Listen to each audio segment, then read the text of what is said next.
Bonsoir à toutes et à tous et bienvenue dans Cinémania. Dans les 2 premiers épisodes, si vous ne les avez pas vus, allez les voir. Nous avons parlé du rêve vendu sur les réseaux sociaux, le luxe, les influenceurs, les voyages, la parfaite vie de Dubaï. Mais aujourd'hui, on va parler d'un sujet beaucoup plus sérieux. Car pendant que certains publient des photos parfaites sur Instagram, TikTok ou YouTube, l'actualité dans la région rappelle parfois que la situation peut devenir beaucoup plus instable. Tensions militaires, alertes, missiles interceptés dans le ciel de certaines régions du Moyen-Orient. Et quand ces situations créent de la peur ou des départs rapides, un problème apparaît parfois. Les animaux laissés derrière. Bienvenue dans Cinémania, épisode 3, quand la réalité rattrape le décor.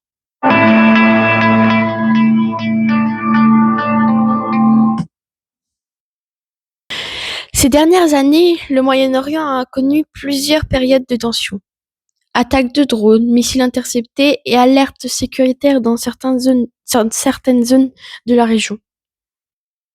Même si Dubaï reste globalement une ville très sûre, l'actualité rappelle que les équilibres peuvent être fragiles. Et dans ces moments-là, certaines personnes prennent des décisions rapides. Quitter un pays, rentrer chez eux, changer de travail, partir en urgence. Mais dans ces départs précipités, il y a parfois des victimes invisibles, les animaux de compagnie. Dans les villes très internationales comme Dubaï, beaucoup d'expatriés vivent avec des chiens ou des chats. Mais déménager avec un animal peut être compliqué. Démarches administratives, transport aérien, quarantaine possible, coût élevé. Dans certains cas extrêmes, lorsque les gens partent rapidement, des animaux sont malheureusement abandonnés dans des refuges ou dans des appartements. Des associations locales racontent régulièrement devoir récupérer des chiens laissés dans des maisons vides, des chats abandonnés dans des quartiers résidentiels, des animaux déposés devant des refuges. Heureusement, plusieurs organisations se battent pour aider ces animaux. Par exemple, Kennel Friends Dubai ou Stray Dogs Center UAE. Ces associations recueillent les animaux abandonnés, les soignent et essayent de trouver des foyers nouveaux pour les petits animaux abandonnés. Le problème, c'est que leurs refuges sont parfois débordés. Parce que lorsque beaucoup de personnes quittent un pays en même temps, pour des raisons économiques, personnelles ou liées à la politique, le nombre d'animaux abandonnés peut augmenter.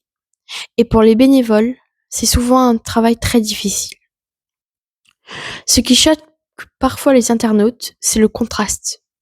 D'un côté, des vidéos de luxe, des piscines infinies et des soirées glamour, et de l'autre, des bénévoles qui essayent de sauver des animaux laissés derrière. Bien sûr, il ne faut pas généraliser. La grande majorité des propriétaires aiment leurs animaux et font tout pour les garder avec eux. Mais ces histoires rappellent une chose importante. Derrière les images parfaites d'Internet, il y a toujours une réalité beaucoup plus complexe. Dans Cinémania, on parle souvent de cinéma. Dans les films, les villes futuristes sont parfaites. Les héros vivent des aventures spectaculaires et tout finit souvent bien. Mais dans la vraie vie, les histoires sont parfois plus compliquées. Derrière les gratte-ciel et les photos Instagram, il y a aussi des décisions difficiles, des départs inattendus et parfois des animaux qui ont besoin d'aide. Alors aujourd'hui, la question n'est peut-être pas seulement de critiquer les influenceurs ou les réseaux sociaux. La vraie question est peut-être plus simple. Comment être responsable même quand la vie change rapidement? Parce qu'un animal n'est pas un accessoire de photo, c'est un compagnon. Et quand les caméras s'éteignent, eux, ils sont toujours là. Merci d'avoir écouté Cinémania épisode 3, Dubaï. Si cet épisode vous a touché, abonnez-vous sur YouTube, partagez le podcast et dites-moi en commentaire, les réseaux sociaux montrent-ils vraiment la réalité du monde? On se retrouve très bientôt pour un nouvel épisode de Cinémania. Gros bisous!